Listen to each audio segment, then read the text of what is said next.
me tell you about a friend. It's Craig LeBlanc where the good times never end. Talking Parks and Rec, it's a show you gotta know. Welcome one and all to the Daily Parks and Rec Show. It's the Daily Parks and Rec Show. At the time, they were really struggling with the whole technology thing.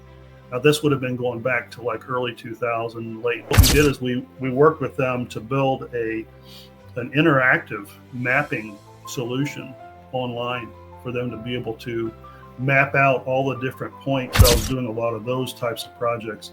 So I got really familiar with parks. I got really familiar with, the needs of the parks. Welcome back to the Daily Parks and Rec Show's Leadership Series. Today, we're putting a spotlight on efficiency and innovation in public service. We heard from Doug Wade of Government Window, a company that's been a vital partner to Parks and Recreation for years. Government Window offers a seamless web-based platform designed specifically for local government payment processing. Imagine easily managing payments for everything from shelter rentals to youth sports leagues, fitness programs, and even boat permits. Their no-cost, no-contract solution means cities avoid upfront fees, with their revenue coming from a small convenience fee on transactions. This model makes cutting-edge technology accessible to even smaller cities with limited budgets. They prioritize user-friendliness, with their software taking only about 15 minutes to learn. Plus, with all US-based in-house customer and tech support, you get immediate assistance when you need it most. Government Window processes an astounding $1.5 billion in payments annually, demonstrating their stability and expertise in navigating the unique needs of government entities. They're not just a vendor, they're a partner dedicated to simplifying operations so you can focus on serving your community. Let's dive in. All right, this is Craig LeBlanc, the doorman with the Daily Parks and Rec Show. This is our leadership series, and I have a special guest with me today, Doug Wade with Government Window. He's been serving the Parks and Rec industry through software that they have, and it's just one of the great companies that helps Parks and Rec do their stuff most efficiently in processing payments and stuff like that. So wanted to get him on the show. He's sponsoring this show today, but he's also, that sponsorship goes to help produce all shows within Parks and Rec. So we really want to help support the vendors that work within this industry and that sponsor the show. We really couldn't do a lot of what we do in Parks and Rec without them. Doug, how are you doing today? I'm doing great, Craig. How are you? Fantastic. Let me go ahead and run our little commercial for those new to the show to help understand what we're doing with DPRS Media Company. And then we'll come right back and talk with Doug. Hold on one second. All right, here we go. Welcome to DPRS Media Co., the first media company built for the people behind the Parks and Rec community. We don't just cover on Parks and Rec, we elevate it, we amplify it, we honor it. At the heart of everything we do is one mission: to serve the public servants, the professionals who design, maintain, and lead the parks that shape our communities. Under the Daily Parks and Rec Show, we produce 6 powerful platforms. Leadership in Parks and Rec, a spotlight on directors, superintendents, and visionaries shaping the future of public spaces. Facility maintenance, where the boots hit the ground, a deep dive into the systems, crews, and craftsmanship that keep our parks clean, safe, and beautiful. Young Professionals Network, shining a light on the next generation of Parks and Rec. Students, interns, and mentors sharing how we build a legacy together. Youth Sports Mastery, sponsored by National Academy of Athletics. This series is for coaches, parents, and rec leaders working to make youth sports fun, fair, and meaningful again. The Rec Room, hosted by the passionate leaders of Henry County Parks and Rec. This show brings frontline energy and real-life stories from the field. And the weekly Parks and Rec Post, our official newsletter delivering stories, insights, and community wins every week. We are DPRS Media Co., LLC, a media company with a mission to uplift the professionals who serve every community, every park, every day. All right. So, Doug, let's get a little bit into your background, where you came from and how did you find yourself working with, all the way till today, working with Government Window? Okay. Yeah. first of all, thanks again for the opportunity to come on the show. We're really excited about partnering with you in the future to be able to help, our parks around the country just be able to utilize some of the latest technologies that are needed, I think, to help better communicate. So we're just, again, really excited about being part of this. So again, thanks for letting me be on the show. Yeah, love to have you. So my background, so I started out in a family where my father was in the media. He was doing work through like graphic communications, visual communications. He had an ad agency. So I kind of grew up in that space. And I was already an artist. I was already graphically inclined. So I found myself, going into college and studying graphic design. And that was sort of my background with, my work history. So it's just been kind of a big part of my life. It's what I've always done. And I found myself as an early dad, husband, becoming a business owner. And I started my own media company, essentially, like what you and I were talking about earlier. And so, we started out with graphics and providing those types of support and communications for cities and counties and parks and just you name it. I remember we did a big project for the big aquifer that we have here locally. It was a big campaign for that. And so just being able to really learn more about what's going on in our community, that was always the best part of my job. And then so what I ended up doing was I ended up selling the company and then just going to work for other companies. I became sort of an entrepreneur. And so that's where I spent a lot of my time with just technology, with, doing a lot of stuff with marketing technology and just. And what years was that? Like when was that? Well, you grew up under an entrepreneur that was an artist in that way, but what years are we talking about when you were building that media company? So I started the company, which was called Wade Design, in 1994. I sold it in 2005. And then I started working, like I said, for other companies, doing very similar things, ad agencies and different types of tech companies. So now fast forwarding up to 2000, I started my own media company again because I found myself in between work and I thought, let's try this. So we built our own social media platform, our own video platform, and ran that for a couple of years. Yeah. And so you ran that from what year to what year? That was 2000. Well, it actually was conceived in 2017, but we launched the platform in 2020.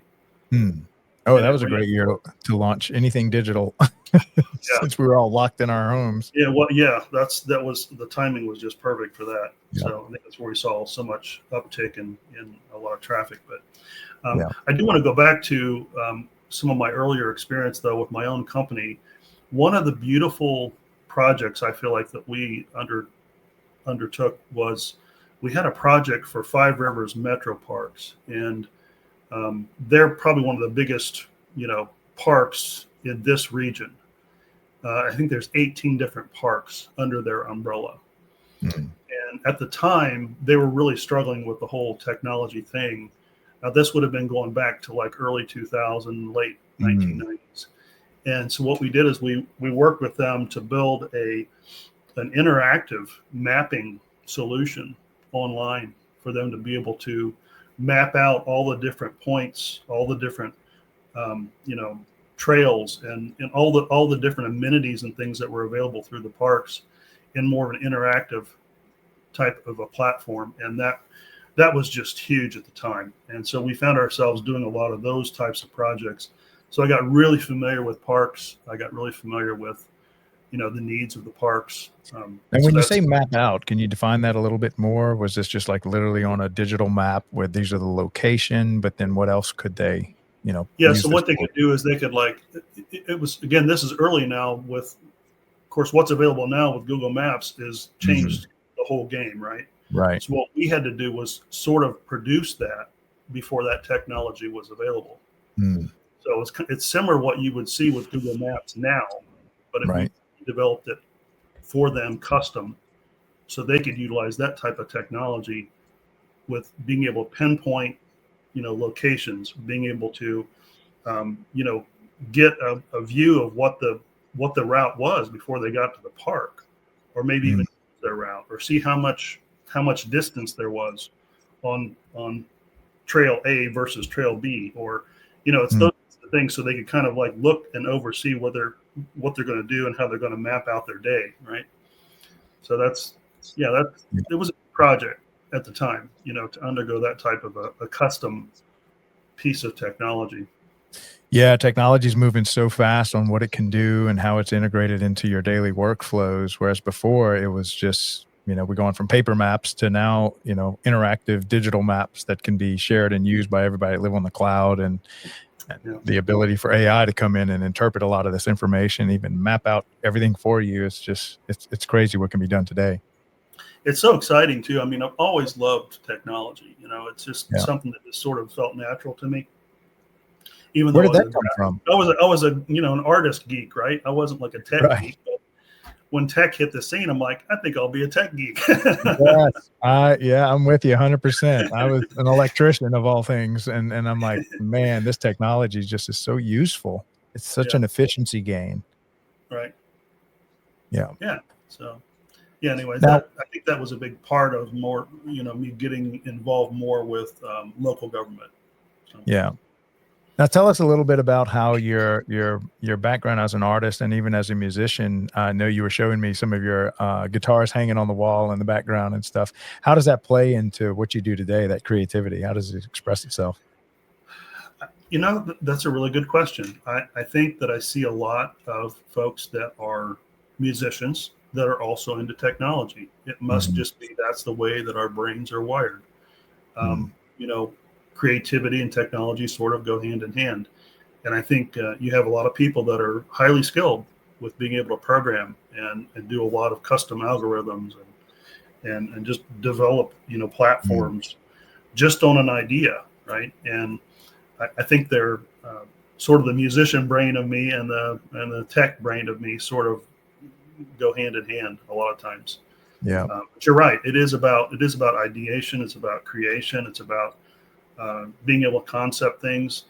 For instance, like with our company, I'll get into this a little bit later, but with our company, if there's an idea that someone has for us that they're trying to accomplish with their particular park, we'll develop it for them at no charge. Like we'll integrate or we'll do some custom work to make that happen because it just benefits everybody.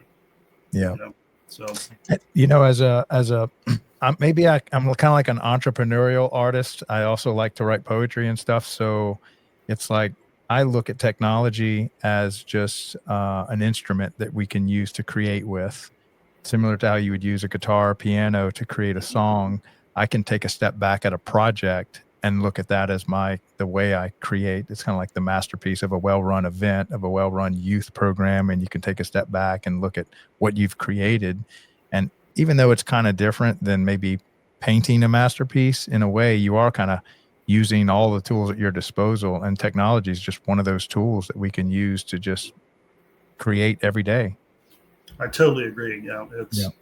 It is amazing how we have the ability, even as human beings, right, to create and to come up with innovative ideas around issues that people are having, challenges. I mean, again, that part of your brain, I think, is works very closely to writing a song or painting a picture, or I think you're absolutely right. Yeah. And I think we're always wired to find a way to do more with less. We have limited resources, limited man hours, limited time, and technology swoops in and just amplifies all of that. We're able to just, connect, do stuff in the cloud, involve more people. And previously you just couldn't. So that's why I love technology, and I think we should embrace it. And as much as government and Parks and Rec seems to traditionally be the last to embrace any of this stuff, I love seeing when they do embrace that technology, and they do, use this as a tool to just do their job better and more efficiently. Yep. Absolutely.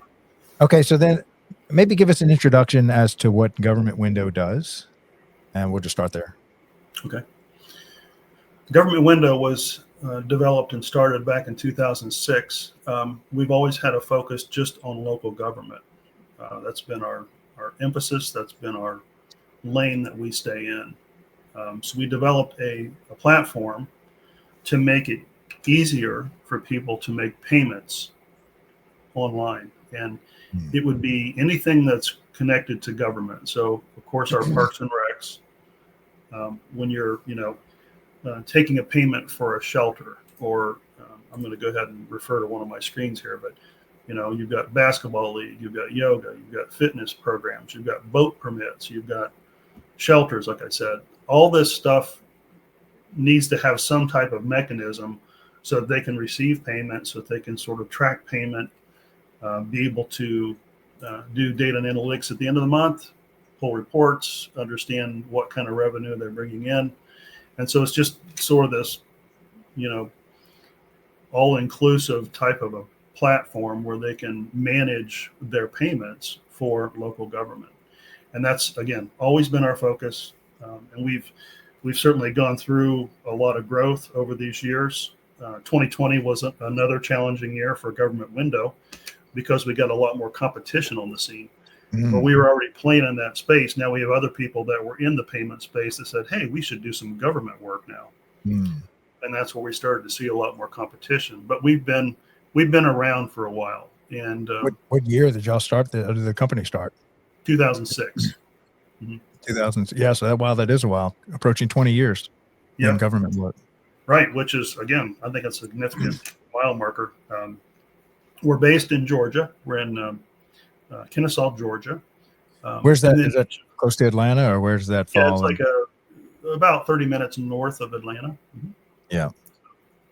Y'all wouldn't happen to be in Henry County by any chance? Henry County? Or what county are y'all in? That's a good question. I should know the answer to that. Yeah. Well, and the only reason I'm asking is I have a couple of guests on the show that run two of the big counties. Chris Miner runs Gwinnett County, and that's right outside of Atlanta. And then Henry County, we do a show with them. And so I was just curious to see if whatever county Atlanta is in, it's the same county. I know that. But okay. Well, yeah, that probably is one of them then. Yeah.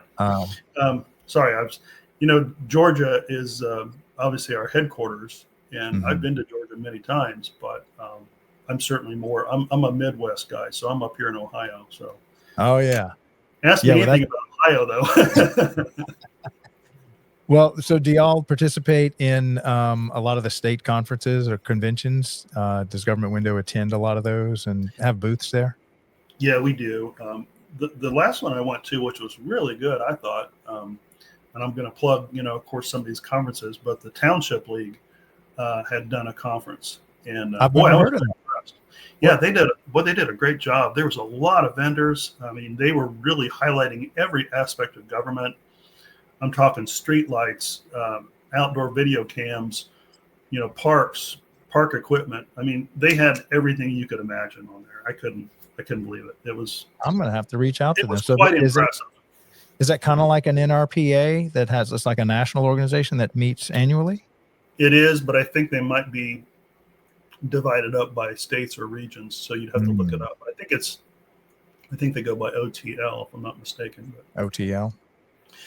But boy, that was, again, I thought that was just very well done. They were, showing the latest and greatest in some of the park equipment that was available, the safety, that they design around that, and just it was a great conference. Yeah. Yeah. And so that's similar to it. Now, do y'all attend some of the state conferences like in Ohio or Georgia? I know both have really good associations. Are y'all there as well? We do. We have quite a few, and because we play in a lot of different parts of government, we'll find ourselves at conferences for the courts or conferences for government finance, or so we kind of move around in different spaces. There's I've yet to find a good one here locally. If anybody could message me, I'd love to know if there's anything here within Ohio, Kentucky, Indiana for some conferences that are more focused on just the Parks and Rec. That'd be great. Yeah, I'm actually very close to the Kentucky Parks and Rec Association. That was my first they invited me to come run the Daily Parks and Rec show from the conference, and we had like 10 very good interviews from there. But they just got a new executive director. I think he only started within the last few weeks. And shout out to all the executive directors. This week they were doing their annual meeting, I think in Chattanooga, or maybe it was Charlotte, one of those two. I can't remember. But that's where they all are right now. But yeah, and I know Ohio has a really good one. I'm not as connected with them. But those are really strong if y'all want to attend those. We support all the state associations and have a lot of them on the show. But and then, of course, NRPA. Do y'all attend NRPA at all? We have, I think, from a national standpoint. Yeah. I have not done any local conferences yet. So yeah, I plan to. Yeah, that's good. And so what do you do for Government Window? So I'm the account executive for this region. So I handle Ohio, Indiana, Kentucky, West Virginia, and even probably parts of Michigan if there's some opportunity up that way. And I also, of course, I can sell really to any city or county around the country. And I typically will if I'm at a conference that's a national conference. So, because like I have some accounts that are out west right now. So, but my focus is this sort of Midwest region. So if a city wants to use you and incorporate that, what does that look like, on day one? And then what are the different tools that y'all offer, maybe as an introductory? And then what's like the maximum use case? Yeah, good question. So starting point is really just to go through some discovery, find out what it is where their need is. The second thing would be just to show a quick demo of our platform so they can see how it works and how easy it is to use. And then we would basically just come back with a proposal. One of the things that we let our customers know is that we have a no cost, no contract solution. We don't charge anything for the services. We basically make our fees on the convenience fee. That's it. And our rates are lower than most of the competition. And you'll find there's a lot of other added benefits that we offer to the cities. And that is that it's a guaranteed payment next day. And we also have free voice and text services as well. So if someone wanted to call in and, choose what it is they're trying to, what they would need to pay for, whether it's a shelter or license or whatever, they could then use the phone system to complete that transaction. And what that does is it frees up staff so they don't have to take every single call for every single request. So it's an app that y'all have pretty much that you would download? It's basically software as a service. So everything's web-based. Right. And, of course, the phone is going to be mobile friendly, right, web friendly. And so that's the platform. And again, it's real simple. It's easy to use. It's easy to set up. We can launch within days and weeks versus months and years. And the other beautiful thing is that we have a lot of great partners out there that allow us to integrate seamlessly with their platform. So similar to what I was telling you before, how back in early 2000s, I had developed a platform to make all that functionality and all that available to the parks.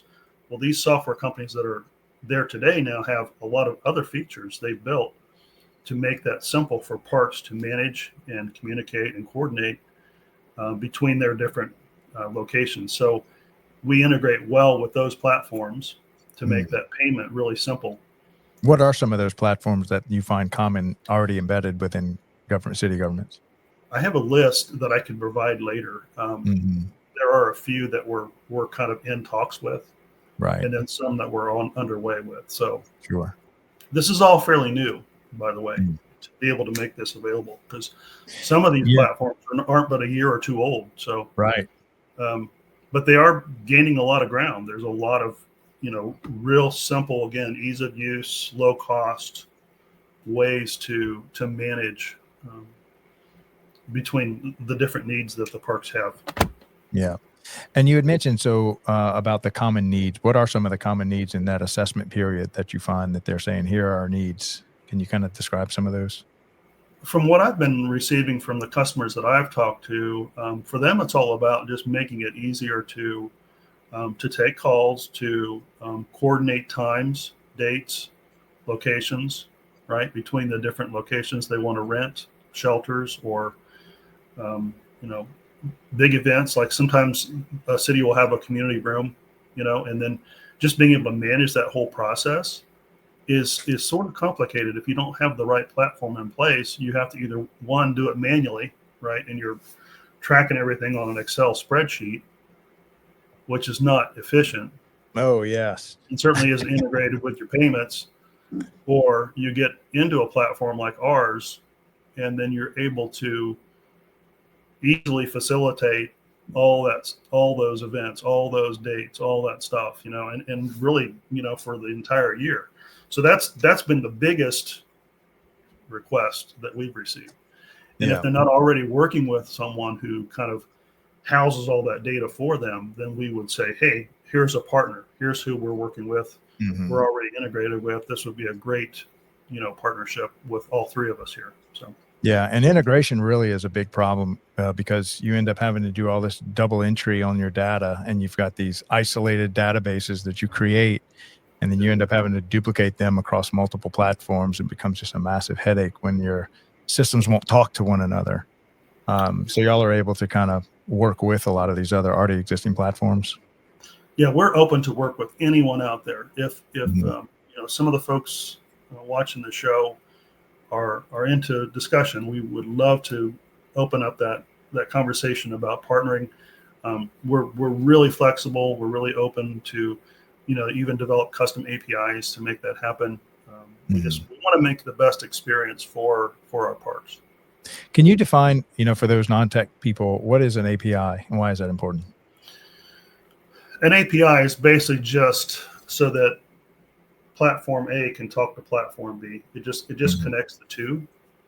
It's one form of being able to move data from one side to the other. Right. There's another way to do that, obviously, is we call it batch, where it just moves data like at the end of the day, right? Mm-hmm. But if you have an API, what it does is it moves that data in real time. Yeah. My first exposure to that was when I ran my first little business, and I was using QuickBooks, and then at some point, QuickBooks decided to figure out how to communicate with Chase Bank, so where I didn't have to do all that stuff, and then it just happened automatically. You're like, you just saved me 2 hours a day right there. Right. When I was coding transactions for my father when I was running the books. Yeah. And then the whole world of API starts opening up as you have all these different communications and softwares that are now, like you said, the API is kind of like the bridge between software so that they can talk back and forth. Otherwise, it's some poor soul that's on the back end of a keyboard just typing away till the end of time. That just defeats the purpose. We're trying to make things easier, not harder. That's right. We're trying to make things easier. And software does that. Software can streamline so much of what you're doing, and that way you can focus on running the program and affecting kids' lives and engaging with your community, not typing constantly. That's important. No, that you've noted there, that is the most important thing, because folks that move into these roles to help, manage the parks, to run them, to, schedule events, all that type of thing that they do. I mean, they're how much of their day is caught up just in that sort of technology mess that's there. I mean, if you didn't have that on your plate, think of how much more you could do to engage with the community, right? To be there at events, to do things like that, and not feel so overwhelmed all the time. Yeah. And I think it's important to have a simple program because for those of you that I can think of one, not to hate on them too bad, but I remember I had to teach my whole company how to work Salesforce, and it's just a beast. It takes at least a year to know what to kind of be terrible at it. And so I love these platforms that are just super simple for somebody that doesn't have a technical background. It sounds like that y'all have done a lot of hard work in making your platform user-friendly for people that don't have a tech background.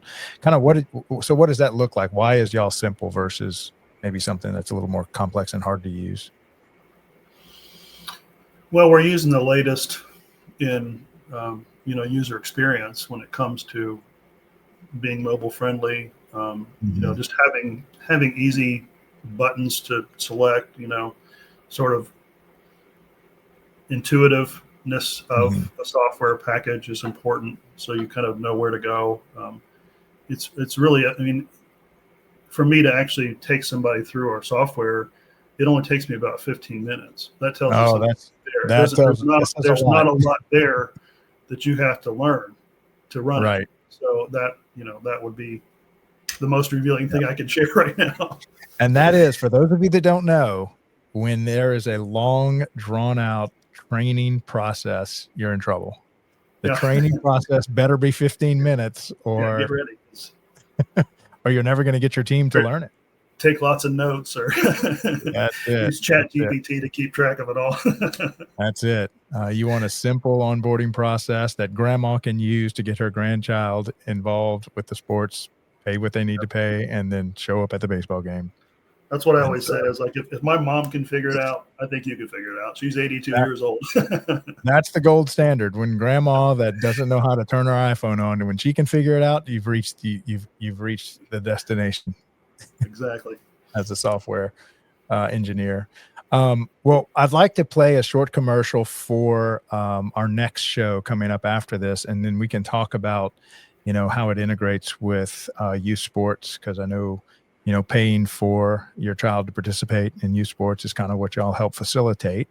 But our Thursday show at 1:30 every Thursday by the host Aaron Locks, who's with the name of the show is Youth Sports Mastery. So every Thursday they talk all things youth sports, from coaching, officiating, whatever. So we'll run this commercial real quick, and then we'll come right back and finish up with Doug. At DPRS Media Co., we don't just create content. We elevate community through storytelling. Now, we're proud to introduce the newest addition to the family.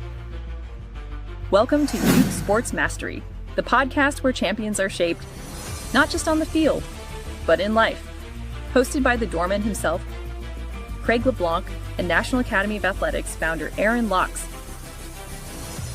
Youth Sports Mastery dives deep into how youth sports can empower kids, strengthen communities, and build leaders. From coaching culture to recreation strategy, and from player development to parent impact, every episode brings game-ready insight from the people making it happen. Youth Sports Mastery goes live every Thursday at 1:30 p.m. Eastern Standard Time. Only on the Daily Parks and Rec Show, sponsored by National Academy of Athletics and powered by DPRS Media Co. This is where purpose meets play.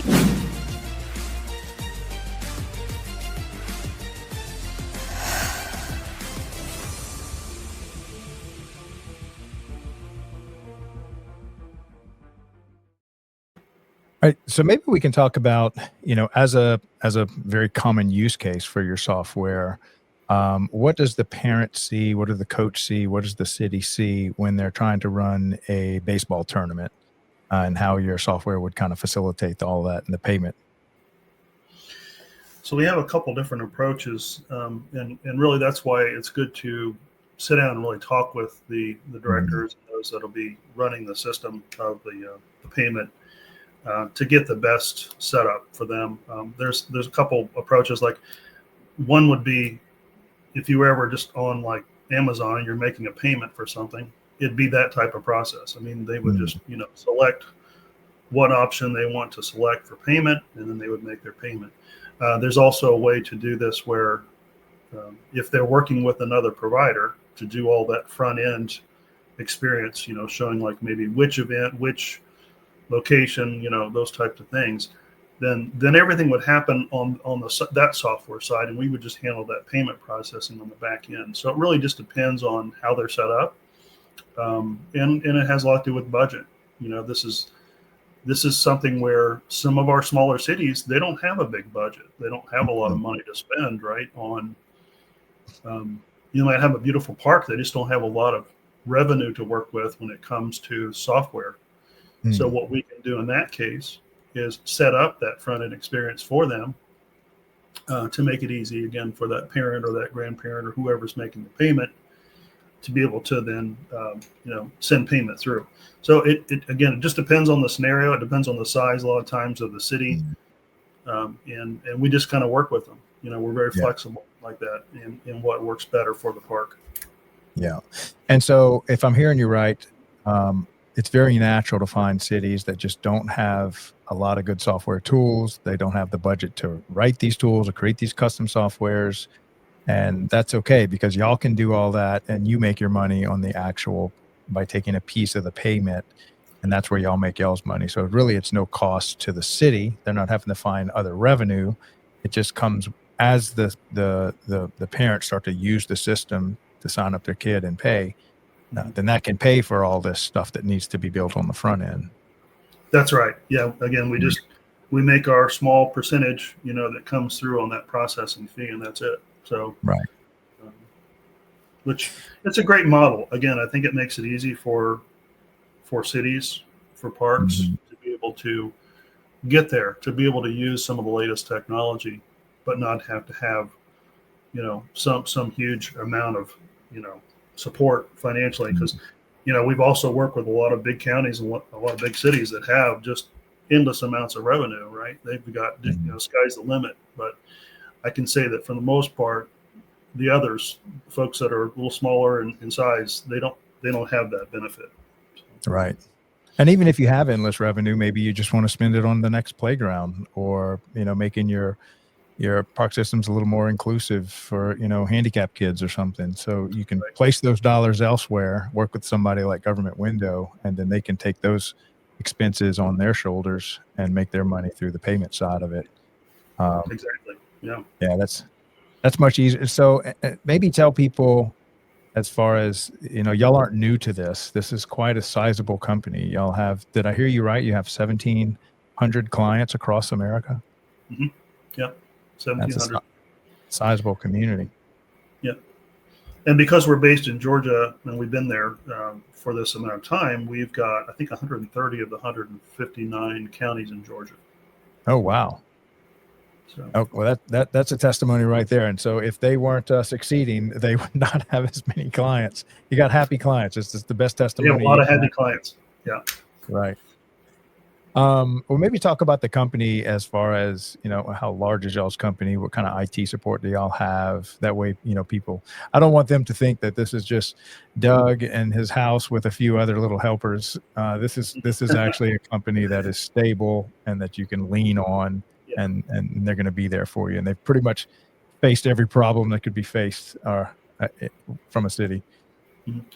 So we are a U.S. based company. All of our support comes here from within the U.S. We have a customer support team that is just phenomenal. Their responsiveness is just unparalleled. We get back with each customer in a timely manner. If there's ever any questions or concerns or changes or upgrades, those kinds of things, they're communicated properly and in timely fashion. Again, I think our tech support and our customer support is just an amazing part of what we do. And it's important because there is always a lot of back and forth when it comes to technology. We're also very well adept at security, making sure that we have the most secured system that we offer. We are PCI 2 compliant. Now, what does that mean? PCI 2 compliant? It's a compliance level that you have to be certified each year in order to be able to handle money, to process money through the web. So it's just one of those certifications that's required. And so a lot of companies that we might partner with don't necessarily have to have a PCI 2 compliance because they're not handling the money part of it, right? But because that's our job, that's one of those certifications that we carry. Yeah. We also are NADA, which, before disabilities, we're also compliant with NADA. Yeah. And a lot of your, maybe double click on how ADA, important it is. Sorry, it's ADA, not NADA. Maybe double click on how important it is to have a US based technical support, customer support because, a lot of times we'll call people and they're based out of the country, different time zone, different accent, different language. And when you're in the middle of running a massive baseball tournament, you need somebody that can respond very quickly, because you've already got enough troubles with managing an entire weekend of 1,000 kids and parents coming into your city. And the last thing you need is your software crashing. Mm-hmm. Yeah, and the other thing too about the way we operate. So if I was to engage with a customer and pick them up as my customer, I would be their first point of contact in a lot of cases. So I don't go away. I stay on the account. I continue to manage and make sure everything is running smoothly, and work with them again on any challenges that they face. And y'all have all of your IT, as far as the code writers and stuff, y'all have that in-house? Yes, everything's in-house. All of our IT is in-house. Yeah. Yeah, it's good to have those full stack developers on staff, because so many problems are very unique to your customer base and you, and then having a third party that is a nightmare. I've messed with that a little bit, so it's good to know that y'all have all that in-house, that you can actually pick up the phone and call a fellow employee of the company and say, help me fix this problem. Oh, yeah. You can't imagine. I know you know what I'm talking about here, but it gets very, very difficult when you're working with folks that are, offshore, and the time zone differences and all that kind of stuff. It makes it very complicated. Do you have any examples that you could highlight for us of times that you've had to, when your clients do call you, what are the common problems, and what are the people from your team that you get involved, and maybe bring us through a couple of those examples? Well, so far with the accounts that I have worked on, we haven't had any challenges as far as like software issues, or it usually is something more around the swipe card readers, because that's kind of a little bit of an anomaly. I'll give you an example where if we have we brought in some smart card readers.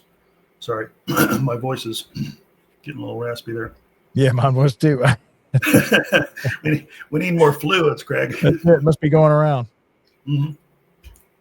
If we have smart card readers, a lot of these devices are mobile devices, so they depend on data services. Well, as we know, technology is up and down sometimes. So if it ever ends up being something where they've lost connectivity or something like that, let's say they're at an event and they're doing some fundraising at the event and they need the swipe card readers and they go down, usually it's something to do with the phone service versus our technology. But we find ourselves getting involved in those types of requests, like if it's in real time, we have to do something in real time to get this back up and online again. So that but typically with our platform, we don't see a lot of that problem, because once we set it up, it sort of stays up and is maintained, and it's more of our customer will call us and say, hey, I'd like to add this feature, then we'll just turn that feature on, kind of thing. Yeah, I know exactly what you're talking about. I've been to so many of these state conferences. They have that auction at the end, and I'll usually allow whoever I'm with to say, all right, this is your budget. Go sign up, try to win this stuff. And then right at the end, you've got some poor person that's managing all this, trying to collect everybody's card swipes. And that can be a nightmare if that goes down, because it really needs to happen now, because everybody's taking their whatever they won home with them, and you want to receive payment right there. So and I didn't realize y'all did that too. So pretty much, what are the different ways that they can use, that being one example, if you're running an auction and you need to receive payment, but what are the other ways that Park Systems use y'all?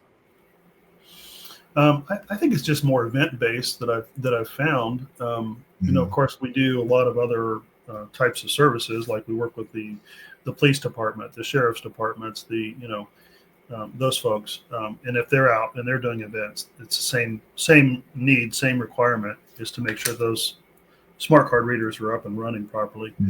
But yeah, I think it tends to be more of an event type of thing. Like we have some that are close here that do concerts. They have like a concert in the park series that's really popular. My goodness, they get, on a given week, we'll get 400 or 500 people out there, or more, depending on who's playing. But those kinds of events like that, it's really important to have a good service set and ready to go. If you're taking payment for anything there on site. Yeah. Yeah, it's and being able to take payments is really that's the lifeblood of the event. So it needs to get done. And so how are the normal payment processors different from you being more focused on government? How are governments unique in how you serve them, maybe as just opposed to like a coffee house or something? That's a good question. So a lot of the payment providers that handle a lot of commercial services are sort of locked in with certain types of rates Hmm. versus like since we are only working with local government, it actually sets us in a better position to give better rates. And there's of course a lot of legality behind all that, but what you find is that's how we can be more competitive. If someone was looking at a PayPal or a Stripe or someone like that to use versus us, they would find that our rates are much, much better. Like, Mm. Sometimes a couple digits better. It just depends. But, like we do work with the courts, for instance, and we can save courts tons of money, you know, uh, by utilizing our services versus some of these common payment services that are out there. Yeah. Now, why is that? Is y'all just decided, are able to just run your business a lot more efficiently, just working in that one niche of governments? I think it's just being specialized that's important. We found that it's better for us to stay in our lane, and we've seen the growth by doing that. Hmm. Similar to your show, really. I mean, you're very focused on this Parks and Rec audience, and it's a very Hmm. specific niche type of audience. And even though you've sort of expanded around how you're marketing to different areas of the Parks and Rec, it still is a very niche focus. Hmm. And I think that worked very well for us, and that's where we're staying. We do have another group that is sort of a division of ours, which is called School Window, and that handles all the school payments. So, Yeah. but still a public entity. Yeah. Government wins. So now where can they find aside from, you've got, we need to post like an email for you. Maybe you Yeah. could type underneath the name, Oh, sure. um, an email, how they can get in touch with you, stuff like that. And hopefully we can have you back as a regular on the show just to kind of give us any latest updates or something like that. Cause it's, Absolutely. Yeah. So you can email me at dwade at mhm, governmentwindow.com. yeah, Our web address is governmentwindow.com. And we can also, again, when we go to post the show, we'll certainly include some more of that contact information yeah, out there, phone numbers and all that fun stuff. And yeah. We'll definitely include it in the show notes and everything. So we'll produce a final piece of content that'll exist on our YouTube library. We'll put it under vendors that, are supporting this industry. Um, so maybe talk a little bit about, what do governments need to be considering with all this new technology coming in? What do y'all kind of see in the horizon of things that you might want to help them be aware of? I think that technology is moving very rapidly um, to automate and to encompass a lot of the newer technologies like AI, Mhm. crypto, blockchain. There's a lot of newer technologies that are on the horizon.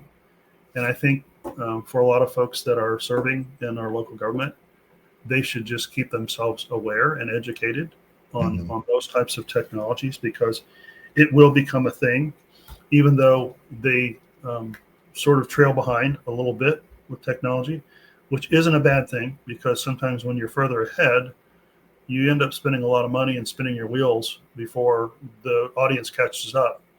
So Mm. I find that the fact that they are trailing behind a little bit is actually to their benefit. So I would just encourage everybody who serves in local government to reach out to us if you have any questions at all on like direction for their platforms, for their websites, for the way that they communicate. I think that we can add a lot of helpful advice and probably save them a lot of money in moving forward as they plan out over the next 5 to 10 years. I see that a lot of cities are going through a lot of upgrades, changes to the entire park system, beautification in their cities, those kinds of things. And I'm just encouraged by it, but I would also open up this invitation to allow us to be part of that, because I think we can help guide some of those decisions that would, again, help them save some money, save some time. And again, we're sort of biased when it comes to our own platform, but we feel like we've done a good job of being able to make that available, easy to use, user friendly, and just financially economic for our parks. Yeah, it's good to have somebody on your team, and I do like how you kind of stay with them, because I know a lot of people, as soon as they sign up for something, the guy that got them involved just kind of disappears. And so I like that you're kind of stay that point of contact, and then it's up to you to go pull in the resources from within your company that you need, versus, never having a face or a name. Because I think in a lot of these situations, and especially since governments are usually pretty sizable clients, they're not like just a little coffee house. I mean, they produce a lot. What did you tell me was the number of the volume of payments that y'all processed last year? So we're at about 1.5 billion right now per year. Yeah. Yeah, and that's important that you have that volume, because that's going to create all the problems that could possibly come up that y'all will have to face. So there's probably, I imagine there's nothing your tech team hasn't seen. But that they're you're pretty also phenomenal. Again, I'm kind of biased, but they're phenomenal. Okay, so just to kind of wrap things up here, or is there any last message you'd kind of have for anybody looking to use y'all's services? And then I have a couple questions for you. Okay. Yeah, I would just say, if you've got some needs out there and you're looking to scale and sort of integrate newer technologies into the way that you are managing your park, give us a shout. We'd love the opportunity to talk with you about it. Maybe bring some creativity to the table, but also bring some technology solutions that'll work, that'll be affordable, that'll be easy to implement. And maybe what are some of the in-house processes that you see governments using if they're not working with anybody that y'all would streamline? So, you would say, hey, I know you're kind of doing this on your own. This is what that looks like. What are you discovering out there for people that maybe aren't partnered with somebody? Well, I think as we become a partner, especially, like I said, to some of the smaller cities that are sort of struggling with, this ability to scale and grow, right? I think it gets to the point where they need someone else to help. And so I think technology can sort of be the partner, right? We can be that partner to help them as they're scaling and growing as a community. Because, some communities are not picking up new residents and some are. And so, I think as you're growing, those needs are going to grow as well. So, new parks being built or new opportunities to promote different services within the city. Those are all going to bring new opportunity for receiving payment. So we'd like to be able to help sort of guide that and help make it easier on those that are managing. Yep, love it. Okay, so the tradition we have is somebody the previous show leaves a question and for you, and then you get to leave a question for our next guest. So we've got a couple of them. One I kind of changed a little bit for you because I've learned a little bit about you. But a question from, let's see, Chris Miner is, what is the best and worst experience in Parks and Rec that you've ever had? And bonus if an animal was involved. And the other one that I made for you is, if you were a musical instrument, what would it be and why? Okay. Oh, well, if I can personalize this a little bit. Sure. My house is backing up to the Sugar Creek Reserve. So we get a lot of wildlife in our backyard. And I have a dog, and this dog likes to hunt. She does not like intruders on the property. He likes to hunt. And so we are always we have to be very careful about when we let him out and how we let him out. But at night, he likes to bring possums home. So Oh no. there's definitely an animal in this story. And a few times the possums didn't make it, and other times, thankfully, they played possum and then they ran off. Yeah. So I always laugh at that. But he's constantly like it's also the where I live is again Sugar Creek Reserve. There's a horse trail behind us. So there's all the time there's people back there riding their horses.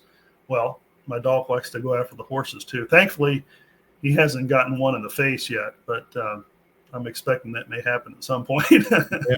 You know, a similar story. We had this cat that if we're lucky, she would bring us a dead rat. But if we weren't, the rat was half dead.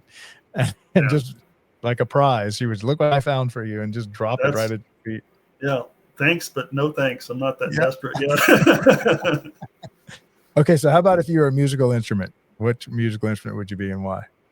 I'd have to be a drum, I guess. That's kind of, and that's probably what I played the most. But being a drum, it sort of sets the tone, right?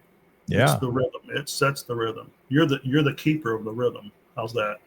Oh yeah, definitely. Yeah, there's always that bass background that the whole band's just in line with.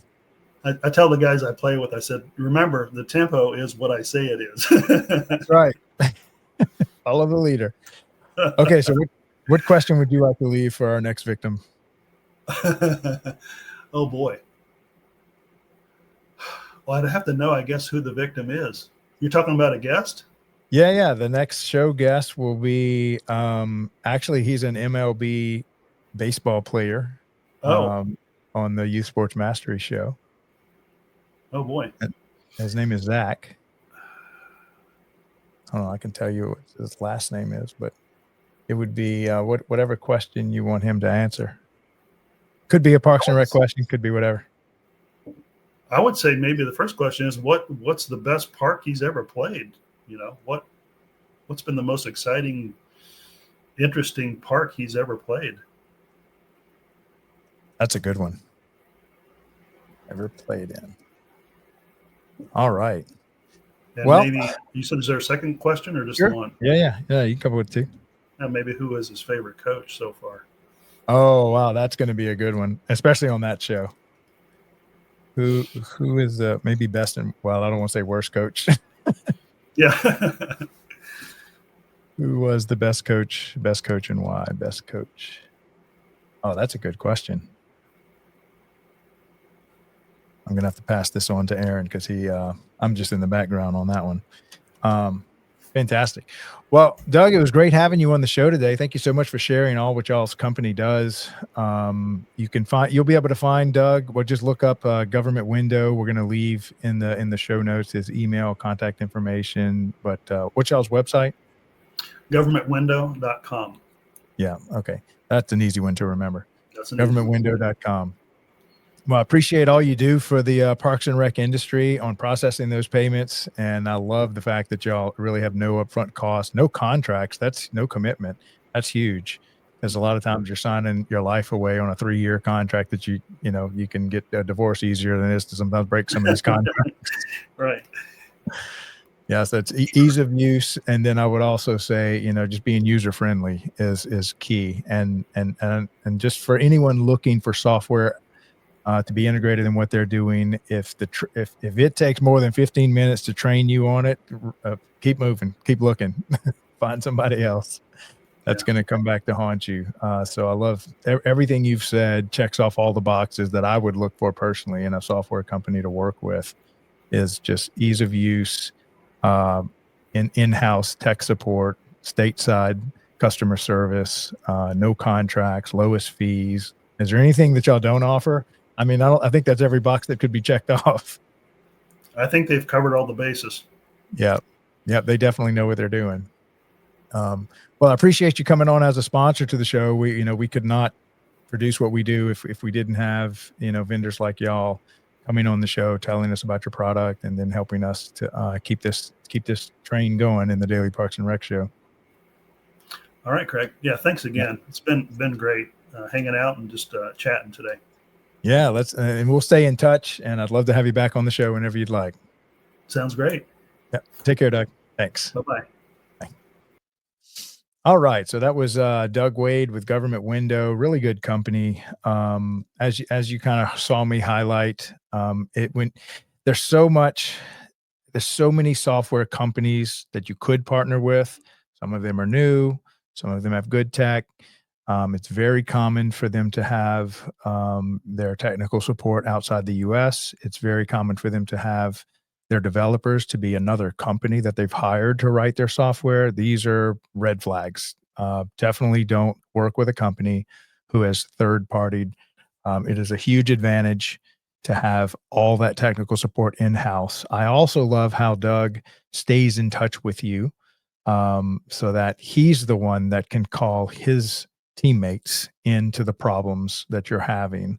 And he doesn't just disappear and you're pushed off on some tech support that you've never met before, that doesn't know you, doesn't know your problems. And so that's also real key when you're looking to hire anybody to work with you. I've worked a lot with software companies. I've even helped build a few of them. And this company is set up right.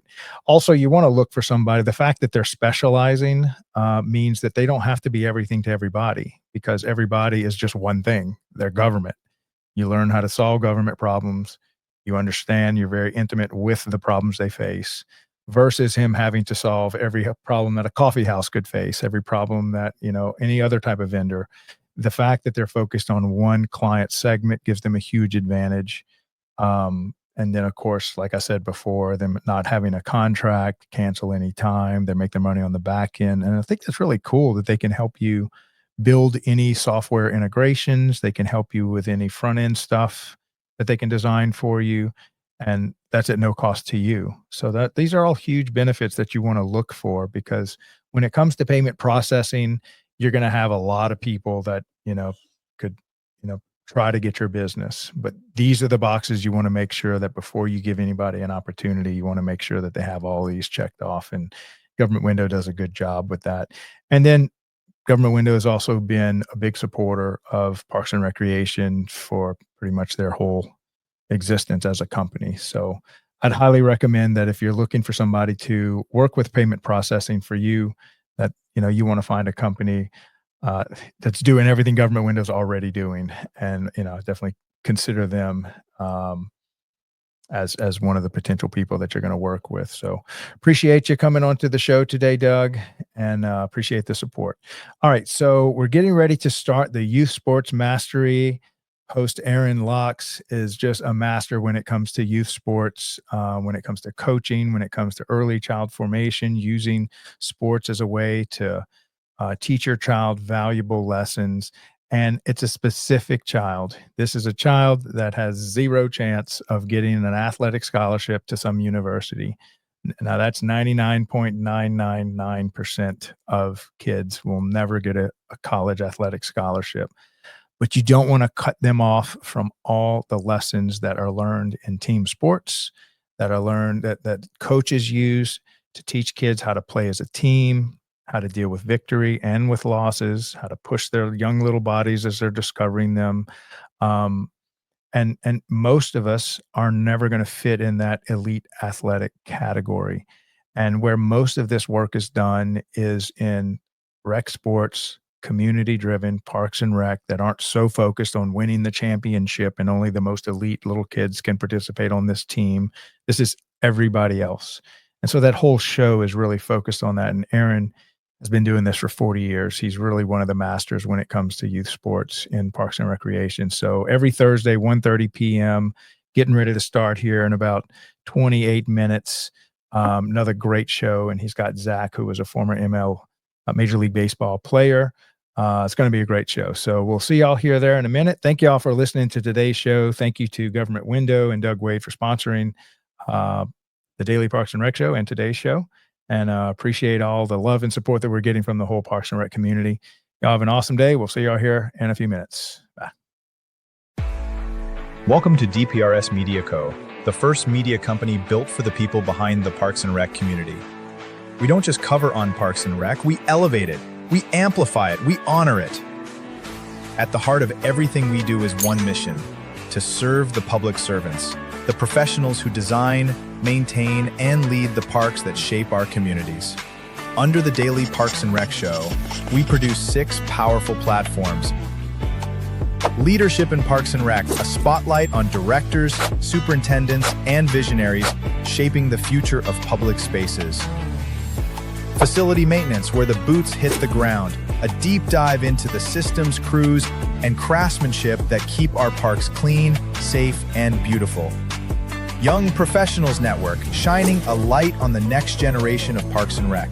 Students, interns, and mentors sharing how we build a legacy together. Youth Sports Mastery, sponsored by National Academy of Athletics. This series is for coaches, parents, and rec leaders working to make youth sports fun, fair, and meaningful again. The Rec Room, hosted by the passionate leaders of Henry County Parks and Rec. This show brings frontline energy and real-life stories from the field. And the weekly Parks and Rec Post, our official newsletter delivering stories, insights, and community wins every week. We are DPRS Media Co. LLC, a media company with a mission to uplift the professionals who serve every community, every park, every day.